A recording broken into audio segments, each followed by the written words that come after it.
Nature Mantra BP sugar thyroid reversal Nature మంత్రతో సాధ్యం. Actually నాకు ఒక డౌట్ ఉంది.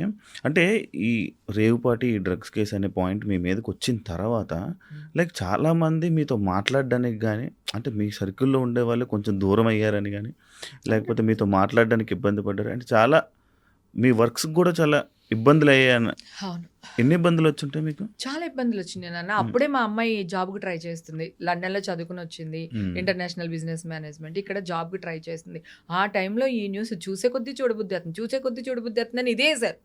అప్పుడు ఎలక్షన్ ఓట్ల లెక్కింపు. అవును. ఆ టైంలో ప్రతి వాళ్ళు టీవీ ముందే కూర్చుంటారు. హ్మ్. హ్మ్. హ్మ్. చిన్న పిల్లతో సహా, పెద్దవాళ్ళతో సహా అందరూ కూర్చుంటారు. హ్మ్. ఆ టైంలో వేసి చంపేశారు. హ్మ్. ఇప్పుడేమో ఒక్కళ్ళు వేయలేదు. ఆ టైంలో పాప జాబులకి ఎవరెవరికైతే అప్లై చేసుంటుందో అవును. వాళ్ళందరూ చాలామంది అసలు ఇచ్చిన డేట్ కూడా అవును. పోస్ట్‌పోన్ పోస్ట్‌పోన్ చేశారు. అబ్బా! హ్మ్. తర్వాత వేరే కంపెనీ వాళ్ళు జాబ్ ఇచ్చారు. హ్మ్. పాపకి మంచి సాలరీ ఉన్నదానికన్నిట్లికంతా నా అదృష్టం అయిపోయింది. హ్మ్. తర్వాత నాకు ఒక గిల్ట్. అయ్యో! నేనెళ్ళాను అనుకో వీళ్ళ బర్త్‌డేకి. హ్మ్. అమ్మో! హేమ వచ్చింది పోలీసులొస్తారేమో! హ్మ్. అలా అన్నవాళ్ళు కూడా ఉన్నారు. నా ఫ్రెండ్స్, నా క్లోజ్ ఫ్రెండ్స్ బర్త్‌డే పార్టీలకెళ్తే హ్మ్. "ఎళ్ళిపోండి తొందరగా హేమ ఉంది కదా! పోలీసులొస్తారు." అనన్నారా? ఆ! అబ్బా! వెనకాల. హ్మ్. తర్వాత మళ్ళీ తెలుస్తుంది గదా! మళ్ళీ ఎవడో ఒకడు మన మన మన బ్యాచ్‌లోనే దగ్గరికి ఒక వస్తాడు. ఉంటాడుగా. వచ్చి మళ్ళీ చెప్తారు గదా! హ్మ్. నిన్ను పలానా ఆవిడ ఇలా అంది, అలా నాకు వాళ్ళ మీద కోపం రాలేదు. ఎందుకంటే ఎవడైనా భయపడతాడు. హ్మ్. హ్మ్. అట్లా. నేను 10 పార్టీలకి పిలిస్తే ఒక 2 పార్టీలకెళ్ళేదాన్ని. హ్మ్. వెళ్ళినా కూడా 11:30కి వచ్చేసేదాన్ని. హ్మ్. ఎందుకురా బాబు తర్వాత ఏదైనా జరిగి మళ్ళీ నా వల్ల వీళ్ళందరూ అవును. ఇదయ్యారా అని అనిపించుకుంటారు. వాళ్ళకి కూడా ఏం లేదు. ఏదన్నా ఉంటే ఫారెన్ సరుకు ఏదో ఒకటి ఉంటది. మందు బాటిల్. అంతకు మించి నేనెళ్ళే పార్టీలో ఏమి ఉండదు. హ్మ్. హ్మ్. దాన్ని కూడా విదేశీయ మద్యం తాగుతున్నారు పార్టీలని. మొన్న కూడా మొన్న చూసావు గూడా కదా వచ్చింది. పాపం. యాక్చువల్లీ సింగర్‌ది. అవును. యాక్చువల్లీ ఈ రేవ్ పార్టీ అనే పేరు బెంగుళూరులో ఎప్పుడైతే ఇది జరిగిందో అప్పటినుంచే మొదలైందండి ఇక్కడ. ఎందుకంటే ఎవరు ఏ పార్టీతో దొరికిపోయినా గూడా దానికి రేవ్ పార్టీ అని పేరు పెడుతున్నారు. అసలు వీళ్ళకి అసలు రేవ్ పార్టీ అదే నార్మ్స్ ఏంటో తెలుసా అసలు అసలు వీళ్ళకి? నాకు తెలీదు. మీరేమైనా నేను ఒకసారి అడిగా. చెప్తారా? నేను కూడా అడిగా చాలా మందిని. అసలు రేవ్ పార్టీ అంటే ఏంటంటే, రేవ్ పార్టీ అంటే అమ్మాయిలుంటే రేవ్ పార్టీ అంటున్నారు. అంటే మా అబ్బాయిలుంటే రేవ్ పార్టీ కాదా? ఓన్లీ అమ్మాయిలుంటే ఏం పార్టీ ఉంటది? ఆ! అదే అమ్మాయిలు, అబ్బాయిలుంటే రేవ్ పార్టీ అంట. అక్కడ ఆ! డ్రగ్స్ దొరికినాయి కదా! Rave party. రేవ్ పార్టీకి నార్మ్స్ ఏంటని అడిగితే తెలీదు. ఆ! మీకు తెలుసా రేవ్ పార్టీ అంటే ఏంటో? తెలీదు. అసలు మీరు తెలుసుకోవడానికి ట్రై చేసారు ఈ 18 ఏళ్ళు రేవ్ పార్టీ అంటే? నేను ట్రై చేయడానికి ట్రై చేస్తేనే పోలీసులు అదే చెప్తున్నారు. హ్మ్. మీడియా వాళ్ళు ఇదే చెప్తున్నారు. నేను పోలీసులు కూడా అడిగాను. సార్ మీరు రేవ్ పార్టీ అంటున్నారు కదా! రేవ్ పార్టీ అంటే ఏంటి సార్? మనం అంతకుముందు ఎప్పుడో ఒకటి విన్నాం. హ్మ్. రేవ్ పార్టీ అమ్మాయిలు హ్మ్. హ్మ్. న్యూడ్‌గా అవును. ఉన్నారు. అవును. అవును. అక్కడ ఇలా అవును. అవును. ఉంటుంది, అలా ఉంటుంది. ఎప్పుడో విన్నాం అవును. కదా! అవును. అది రేవ్ పార్టీ అవును. కదా! ఇక్కడ చిన్న పిల్లలొచ్చారు. హ్మ్. పెద్దాళ్ళొచ్చారు. హ్మ్. లేడీసొచ్చారు. అంకుల్స్ వచ్చారు. హ్మ్. అమ్మాయిలొచ్చారు. అబ్బాయిలొచ్చారు. అది నిజంగా పాపం ఒక అబ్బాయి బర్త్‌డే పార్టీ. అవును. వాడు ఒక క్లబ్ పెట్టాలనుకున్నాడు. హ్మ్. హ్మ్. అందుకని కొంచెం గ్రాండ్‌గా చేసుకుందాము. అందరికి అనౌన్స్‌మెంట్ లాగా ఉంటుంది అని చెప్పి, హ్మ్. ఆ అబ్బాయి డీజే వెనకాల ఆ అబ్బాయి క్లబ్బు ఇవన్నీ గూడా ఉన్నాయి పాపం. ఆ అబ్బాయి గూడా ఆ క్లబ్ గూడా నష్టపోయాడు. ఎందుకంటే ఆ బ్రాండ్ వాళ్ళు అవును. దీనివల్ల ఆ అబ్బాయిని అవాయిడ్ చేసేసారు. యాక్చువల్లీ సాటర్‌డే ఇది జరిగిందని నేను. కానీ హ్మ్. సండే ఈవినింగ్ జరిగింది మాత్రం రేవ్ పార్టీ అని అంటున్నారు. అది ఎంతవరకు వాస్తవం? లేదసలు. సాటర్‌డే అసలు పార్టీయే జరగలేదు. హ్మ్. సాటర్‌డే అందరూ వెళ్లి అక్కడ గ్యాదర్ అయ్యాం. ఓకే. ఊరికి కొంచెం చివరుంటుంది. ఓకే. మాలాంటి వాళ్ళమే కొంతమంది వేరే ఊరు నుంచొచ్చారు. కొంతమంది హైదరాబాద్ నుంచొచ్చారు. హ్మ్. అట్లా మేమందరం గ్యాదర్ అయింది సాటర్‌డే. హ్మ్. ఓకేనా? హ్మ్. సాటర్‌డే అసలు పార్టీ అదేం లేదు. హ్మ్. జస్ట్ గెట్ టుగెదర్‌లా హ్మ్. ఉన్నాము. హ్మ్. అందరూ భోజనాలు చేసాము. హ్మ్. వచ్చేసాం. హ్మ్. హ్మ్. హ్మ్. ఓకే. ఎవరి రూమ్‌కి వాళ్ళు ఎళ్ళిపోయాం. హ్మ్. సండేనే పార్టీ జరిగింది. అసలు బర్త్‌డే పార్టీ సండే. ఆ అబ్బాయి బర్త్‌డే సండే. ఓకే. సండే చిన్న పిల్లలొచ్చారు. హ్మ్. ఫ్యామిలీలొచ్చినియి. 4, 5 ఫ్యామిలీలు. హ్మ్. ఒక నలుగురు, ఐదుగురు చిన్న చిన్న పిల్లలు. హ్మ్. ఆళ్ళ పిల్లలు, హ్మ్. ఫ్యామిలీ పిల్లలు. అదే ఎవరైతే ఫ్యామిలీ వచ్చారో హ్మ్. వాళ్ళ పిల్లలొచ్చారు. హ్మ్. హ్మ్. అది. వచ్చిన పార్టీకొచ్చిన వాళ్ళు అబ్బాయిలు గాని, అమ్మాయిలు గాని మంచి ఇంజినీరింగ్ వాళ్ళు, డాక్టర్సు, జాబ్ చేసేవాళ్ళు, సాఫ్ట్‌వేర్ వాళ్ళు, కొంతమంది అంకుల్స్ వచ్చారు. ఒక 20 మంది పైగా ఆంటీస్ వచ్చారు. ఇలా అంటే నిజంగానే అదొక మంచి పార్టీ. హ్మ్. ఆ పార్టీలో కొంతమంది డ్రగ్స్ తెచ్చిన మాట వాస్తవం. వాస్తవం. నేనంటూ ఆ పార్టీలో లేకపోతే హ్మ్. అది ఇంత పబ్లిసిటీ వచ్చేది గాదు. ఇంత పెద్ద దుమారం రేగేది కాదు. హ్మ్. బికాస్ ఆఫ్ మీ ఆ హ్మ్. పార్టీ దుమ్మెత్తి పోసేశారు. మీడియాలోకి రాగానే హ్మ్. అది సిట్యుయేషన్స్ మారిపోయినియి. ఆ! పోలీసులు కూడా అళ్ళిపోయారసలు. అవును. చాలా మంది యాక్టర్స్ ఉన్నారండి. అది కూడా ఫేక్. ఎవ్వరు లేరు. ఆ! ఎవ్వరు లేరు, అంత ఎంత ఎవ్వరు లేరు, ఎవరు లేరు, యాక్ట్రెస్ అస్సలు లేరు. అండ్ ఇంకొకటి ఇదే టైంలో 50 లక్షల ఎంట్రీ టికెట్ అని చెప్పారు, నా మైండ్ పోయింది. ఇంకా వాళ్ళ ఇష్టం, ఇష్టం. చిన్నపిల్లలకి 50,000 టికెట్ తీసుకుని 50 లక్షల టికెట్ పెట్టుకుని అక్కడ ఉన్న మొక్కలని చూసావు కదా, పొట్టి పొట్టి అమ్మాయిలు, పొట్టేసుకున్న అంకుళ్ళు అందరూని, ఏది 10 మంది వీళ్ళు మంచి అమ్మాయిలు అబ్బాయిలు వాళ్ళు బయటకు వచ్చారు, అందరినీ చూపించారు కదా మామూలుగా. నీకేమన్నా వాళ్ళని చూస్తుంటే వాళ్ళు డబ్బున్న వాళ్ళు ఉన్నారా? చెప్పులే సరిగ్గా లేవు కదా ఎవరికైనా. వాళ్ళు 50 లక్షలు ఇచ్చి పెట్టుబడి పెట్టే మొక్కలా ఉన్నాయా అసలు? మామూలుగా మా మొక్కలు కూడా, నేను కూడా చెప్తున్నా, నేను ఎందుకు 50 లక్షలు ఇచ్చి నేను ఆ పార్టీకి వెళ్ళాల్సిన అవసరం నాకేంటి? నా అకౌంట్స్, మా అమ్మాయి అకౌంట్స్, మా ఆయన అకౌంట్స్, మా అమ్మగారిది, మా తమ్ముడిది, నా చుట్టూ ఉన్న నా ఫ్రెండ్స్ అకౌంట్స్ మొత్తం ఇట్లా ఇట్లా దులిపారు మావి. అస్సలు ఇంత కూడా పాపం పోలీసులు కూడా బాధపడ్డారు. మీడియాకి ఎందుకు మేడం వీడియో పెట్టారు, మీడియా వాళ్ళ వల్ల మేము మిమ్మల్ని అరెస్ట్ చేయాల్సి వస్తుంది, మీడియా వాళ్ళు పెట్టడం కూడా, వాళ్ళకి కేసు పెట్టినప్పుడు కూడా మీడియా అదే పెట్టారు. యాక్చువల్లీ మీరు నిజంగా చెప్పాలంటే, అంటే ఇప్పుడు మీరు పాయింట్ చేశారు, ఆ వీడియో ఏదైతే ఆ కిచెన్ వీడియో కానీ అదే ఆ ఫామ్ హౌస్ దగ్గర మీరు నిల్చొని గార్డెన్లో పెట్టిన ఫోటోలు, ఆ 2 ఫోటోలు పెట్టకపోతే ఇంత అయ్యేదే కాదు అని మీరు అనుకుంటున్నారు కదా. అసలు నేను ఎప్పుడు పెట్టాను అనుకుంటున్నావు? అది జరిగిన ఈవినింగ్కే నెక్స్ట్ డేకే పెట్టారు అది కదా. ఈ లోపల నా పేరు, నా ఫోటోలు అన్ని వచ్చేసినాయి కదా. నా మామూలుగా సినిమాలు యాక్ట్ చేసిన ఫోటోలు పెట్టేసి హేముంది అని వేసేసారు కదా సాయంత్రం వరకుని. అందరూ అలాగే అనుకుంటున్నారు. కాదు, నేను మీ వీడియో పెట్టలేదు, నేను మధ్యాహ్నం 1 గంటకు 2 గంటలకు పెట్టాను నేను వీడియో. అవును, మధ్యాహ్నం అది జరిగిన తర్వాత మధ్యాహ్నం అప్పుడు పెట్టారు, అప్పటికి పెట్టాను నేను వీడియో. పెట్టకుండా అప్పుడు నేను పెట్టకపోయినా వాళ్ళు వేసేసారు కదా న్యూస్. నా ఫోటోలు పోలీసులు ఫోటోలు రిలీజ్ చేశారు అన్నాడు, ఇంకెవడో రిలీజ్ చేశారు. అసలు ఒక ఎంక్వైరీ జరుగుతుంటే అక్కడ పోలీసులు ఏ పోలీసు నా ఫోటో వేస్తారు? అదే కదా నేను అన్న జాఫర్ దాంట్లో కూడా అడిగాను కదా, ఏ పోలీసు నా పేరు అనౌన్స్ చేశారు, ఎవరు ఏ పోలీసు నా ఫోటో ఇచ్చారు చెప్పండి అని అడిగాను కదా నేను. ఎవడు మాట్లాడలేదే.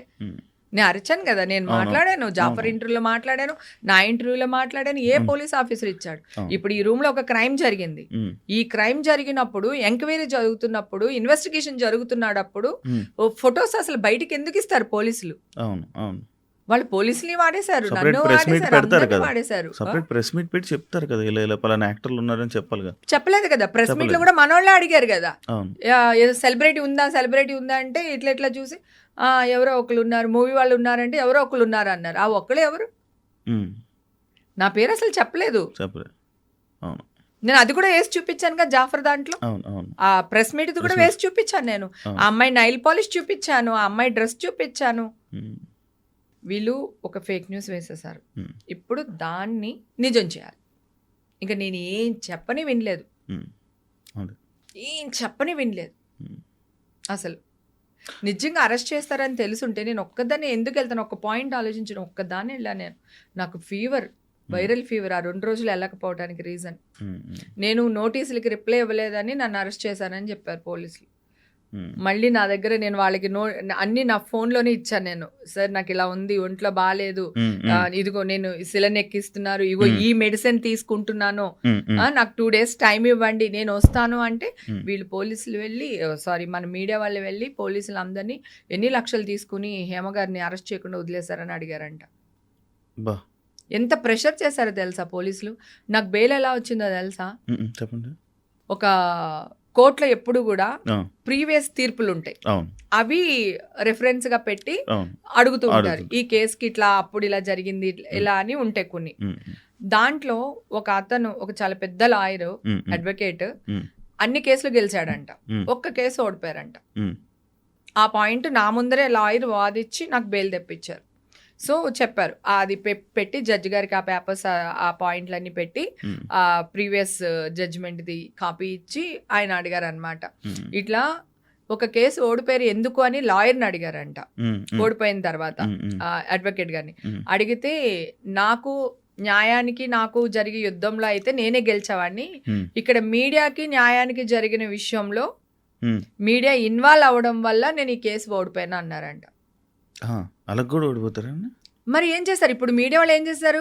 ఈవిడే కండక్ట్ చేసేసింది, ఈ అమ్మాయిని ఈవిడే తీసుకెళ్ళిపోయింది, అదే ఆవిడెవడో మాట్లాడి వీళ్ళెవరో మాట్లాడి, మొత్తం ఇదే కదా. అడుగు తినే వాళ్ళని కూడా న్యూస్ ఛానల్లో కూర్చోపెట్టుకుని, అడుక్కునే వాళ్ళు రోడ్ల మీద అడుక్కునే వాళ్ళు 10,000 ఇచ్చి తీసుకుని వచ్చి కూర్చోపెట్టి హేమక్క గురించి మాట్లాడని చెప్పి మాట్లాడిచ్చారంట. బా నాకు ఫోన్ చేస్తే నేను వాయిస్ రికార్డ్ చేసి పెట్టుకున్నాను. ఇంకా బలవంతంగా తీసుకెళ్ళి 10,000 ఇచ్చారక్క, మామూలుగా అయితే 3,000 ఇస్తారక్క, ఈ విషయంలో 10,000 ఇచ్చి మమ్మల్ని కూర్చోబెట్టి మాట్లాడిచ్చారక్క, మాకు తెలియదు ఇలాగని అది ఇదని. మా అబ్బాయి ఫోన్ చేశాడు, ఎక్కడెక్కడో నా అసిస్టెంట్కి ఫోన్ చేసి నెంబర్ తీసుకుని వాడు నాకు కాల్ చేశాడు. అంటే వాళ్ళే కెమెరా ముందు మాట్లాడేసి అంటే నువ్వు డబ్బులు ఇస్తానంటే పాపం పాపం వాళ్ళ ప్రాణం ఎంత నాన్న, 10,000 వాళ్ళకి చాలా ఎక్కువ కదా. అంటే నేనేమంటున్నానంటే నువ్వు పాపం వాళ్ళ గురించి ఆలోచిస్తున్నావు, నేను ఆ ఛానల్ వాళ్ళ గురించి ఆలోచిస్తున్నాను. వాళ్ళ స్టేచర్ ఏంటి, ఆ మనుషులు ఏంటి, సిగ్గుండక్కర్లా వాళ్ళకి? ఇట్లాగా వాళ్ళే డబ్బులు ఇచ్చి తెచ్చుకుని కూర్చోబెట్టి మాట్లాడించడం ఏంటి అసలు? నా మీద 30,000 వాళ్ళు స్పెండ్ చేశారంటే ముగ్గురిని కూర్చోపెట్టి వాళ్ళు ఎంత రేటింగ్లో సంపాదించుంటారు? వాళ్ళు ఎలాంటి వాళ్ళు అసలు? వాళ్ళ క్యారెక్టర్స్ ఏంటి, వాళ్ళ అమ్మా నాన్న ఏంటి, వాడు పుట్టుకేంటి? సిగ్గుండక్కర్లా టీవీ వాడికి? ఇలా జరిగినాయి పాపం. ఇట్లా కూర్చోబెట్టి అన్ని వేసేసరికి వాళ్ళకి నేను ఎవరో కూడా తెలియదు. కర్ణాటక పోలీసులకి నేను వచ్చిన ఆవిడ సెలబ్రిటీయా లేకపోతే మామూలు అమ్మాయా అని వాళ్ళకి ఏమి తెలియదు. వీళ్ళు న్యూస్ వేయడం వల్ల ఓ ఎవరో సెలబ్రిటీ వచ్చారు, సో సెలబ్రిటీ ఉంది అని పాపం వాళ్ళకి కూడా తెలియదు. వీళ్ళే జ్ఞానోదయం ఇచ్చారు వాళ్ళకి ఫీడింగ్. ఈ అమ్మాయి ఇలాగా అమ్మ అలాగా అంటే వాళ్ళకు కూడా డౌట్ వస్తుంది కదా పోలీసులకి. ఆల్రెడీ నువ్వు నేను ఒక పార్టీకి వెళ్ళాం, నువ్వు ఉండిపోయావు, నేను బయటకు వచ్చేసాను ఆ పార్టీ నుంచి. అక్కడ ఏదన్నా ఇష్యూ జరిగింది ఇలాంటిది, మనం ఇంటికి వెళ్ళిపోయిన తర్వాత కూడా వాళ్ళు పిలిపిస్తారు, పిలిపించి మనల్ని ఎంక్వైరీ చేస్తారు. ఎంక్వైరీ చేసి మీ పేరేంటి, మీరేంటి, ఏ ఊరు, ఏంటి, తీసుకున్నారా లేదా అని చెప్పి వాళ్ళకు కూడా టెస్టులు చేపిస్తారు. ఇది కామన్, ఇది జరుగుద్ది. కానీ అరెస్ట్ చేసే అంత తప్పు కాదు. ఒకవేళ నేను డ్రగ్స్ తీసుకున్నాను నాన్న, ఎందుకు అరెస్ట్ చేస్తారు? డ్రగ్స్ తీసుకుంటే నేను విక్టిమ్ని, నన్ను అరెస్ట్ చేయరు. అరెస్ట్ చేయనక్కర్లేదు, కోర్టుకి ప్రొడ్యూస్ చేస్తారు. కోర్టులో నిరూపణ అయిన తర్వాత మనం ఫైన్ కట్టుకుంటాం, లేదంటే వాళ్ళు డీహైబ్రేషన్ సెంటర్ అంటారు కదా, అక్కడికి పంపిస్తారు. డ్రగ్స్ తీసుకున్న వాళ్ళని ఫైన్ కట్టించుకుంటారు, అక్కడికి పంపిస్తారు. అసలు దీనికి సంబంధం లేదు, అసలు అరెస్ట్ చేయకూడదు. ప్లస్ మీడియా వాళ్ళు కూడా డ్రగ్స్ తీసుకున్న వాళ్ళ ఫోటోలు కానీ వాళ్ళ పేర్లు కానీ వాళ్ళని పబ్లిసిటీ చేయకూడదు. వాళ్ళు విక్టిమ్స్ కదా, వాళ్ళని కాపాడుకోవాల్సిన బాధ్యత ప్రభుత్వం మీద, సమాజం మీద ఉంటుంది. ఎవరైనా సరే అసలు ఆ విక్టిమ్ ఫొటోస్ వేయకూడదు. ఓకే ఓకే ఓకే ఓకే కానీ మొత్తం పెద్ద ఇదే అయింది కదా. అసలు చాలా చేసేసారు కదా, ఎంత నష్టపోయాను నాన్న. ఈషా గారి ఫ్రెండ్స్ దూరం పెట్టేశారు ఆ పాపని. ఆ ఉద్యోగం టైంలో తన ఇబ్బంది పడిపోయిందా, నేను నా ఫ్రెండ్స్ అందరూ ఇదైపోయారా. మా అమ్మ, మాది పల్లెటూరు నాన్న, నేను పరువు కోసం చచ్చిపోతాను. యాక్చువల్లీ అది ఇప్పుడు అడుగుదాం అనుకున్నాను. అది మీ అమ్మగారి గురించి కూడా నిన్న మనం వీడియో అప్లోడ్ చేసిన దాంట్లో ఫుల్ ఎమోషనల్ అయ్యారు చాలా. అసలు నేను అమ్మ మీద ఎన్నిసార్లు ఒట్టేసినా కూడా ఎమోషన్లో వచ్చేస్తుంది అసలు కళ్ళంటి నీళ్ళు. పాపం నేను అది కూడా చెప్పాను, నేను మా మదర్ ఇబ్బంది పడుతున్నారు, అప్పుడు కూడా వీడియో పోస్ట్ చేశాను, ఇమ్మీడియట్ గా పోస్ట్ చేశాను. అమ్మ ఏమైపోయిందంటే బ్లాంక్ అయిపోయి ఎవరో వచ్చేసారు, నన్ను తీసుకెళ్ళిపోతున్నారు, నన్ను వచ్చేయమంటున్నారు, నేను వెళ్ళట్లేదు, నేను గట్టిగా పట్టేసుకున్నాను గుమ్మాన్ని, పిచ్చి పిచ్చిగా మాట్లాడుతుంది. అసలు కాన్షియస్ లో కూడా లేదు అమ్మ. నేను హాస్పిటల్ వీడియో పెట్టినప్పుడు అమ్మ ఏదేదో మాట్లాడేస్తున్నారు. సో అమ్మ కొలాప్స్. అప్పటి నుంచి ట్రీట్మెంట్లు జరుగుతూనే ఉన్నాయి. సడన్ గా హార్ట్ స్ట్రోక్ వచ్చింది. అస్సలు అనుకోలేదు మా అమ్మని ఎంతైనా బతికించుకుందాం అనుకున్నా. మా తమ్ముడు కూడా బాగా చూసుకుంటాడు మదర్ని కోల్పోయానా. నా కూతురా, నా ఫ్రెండ్సా, నా అపార్ట్మెంట్లో వాళ్ళు నిజంగా చాలా మంచి వాళ్ళు. నా చుట్టూ నా క్లోజ్ ఫ్రెండ్స్ అందరికీ నేనేంటో తెలుసు, నేను పార్టీలు చేసే వాళ్ళకి తెలుసు ఈ పిచ్చమంట ఏంటి అనేది. అందరూ ఉన్నారు. ఒక్కటి ఏంటంటే నా అదృష్టం, నేను అయ్యో నాకు ఇంత కేసు వచ్చింది, నేను వెళ్తే వాళ్ళు ఏమనుకుంటారో, వాళ్ళ మొహమాటాన్ని పిలుస్తున్నాడు, ఇలాగే ఒక పార్టీకి వెళ్తే చెప్పాను కదా ఒక ఆవిడ అన్నాను, ఇలాగే అంటారు అని చెప్పి నేను ఇంట్లో ఉండిపోయాను. నేను ఎవరికి కాల్ చేయలేదు, ఎవరిని రికమెండేషన్ అడగలేదు, వాళ్ళంతటి వాళ్ళు కాల్ చేసి ఈషా పాపతో మాట్లాడారు. అంటే నేను ఇష్యూలో ఉన్నప్పుడు మొత్తం ఇండస్ట్రీ అంతా ఈషా, నా క్లోజ్ సర్కిల్ ఎవరున్నారు, మా హీరోలు ఎవరున్నారు, మా వాళ్ళందరూ ఈషాకి సపోర్ట్గా నుంచుని ఈషాని అట్లా ముందు పెట్టి నడిపించారు. మా ఆయనకి భయం, మీడియా ముందుకు రారు, మిగతా విషయాల్లో ఉండరు, హాస్పిటల్కి వెళ్ళాలంటే కూడా భయం దానికి, తన ఒక టైప్. సో నా కూతురు తమ్ముడు ముందుండి ఇవన్నీ నడిపించారు. వాళ్ళు ముందున్నారు, వీళ్ళందరూ వెనకాల ఉన్నారు.